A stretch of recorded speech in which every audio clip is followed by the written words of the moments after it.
Some people do not fully understand the events that took place leading up to the Jonestown Massacre. Understanding how the leader, Jim Jones, could talk over 900 people into committing suicide is hard to grasp. Jim Jones was known as a different breed to people who lived around him in Lynn, Indiana when he was growing up. People found him to be oddly obsessed with religion and death. At a young age, Jones would give eulogies to animals, some of which neighbors believe he killed. When he was old enough, he began to preach. He believed that he could make a church where all races could unite. This was a controversial situation when he started in the late 60s. He created this church in Indianapolis. He called it People's Temple. Many of his followers were black and poor, but there was a diverse group of people. He raked in many followers when he decided to move to Ukiah, California. People from Indiana followed him along with people they met on the road and people from California. Jones then started to notice that he was an important figure to these followers. He had socialist beliefs and believed that the church could function as a community. He had authority over the People's Temple members. When he noticed this is about the same time he began to abuse drugs. He was a very convincing man. He convinced elderly people to sell their homes and donate their profits to the church. People had basically given up their rights to live in the community. Jones's confidence began to show when he began to heal people. These healings were fake, but he claimed that you have to believe what you see. He became more and more paranoid as his drug use progressed. He did not want members talking to each other because he feared that they would plot against him. Members began to notice how unstable the group was, but felt there was no way out. Government caught on to this, and before they could investigate, Jones drastically and suddenly decided to move to Guyana, South America. He named this town Jonestown.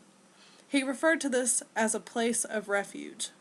Since the community had followed him there, he believed it was necessary for them to work under his watch.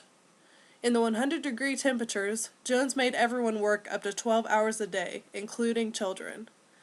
People started to think he was going crazy. On top of the hard work, People's Temple members were required to attend Jones's preaching services after working all day. Jones was depriving the people of sleep. This is a brainwashing technique. He would have rituals that were rehearsals for mass suicide in which he called White Night. At this point, people were pretending they wanted to stay in Guyana.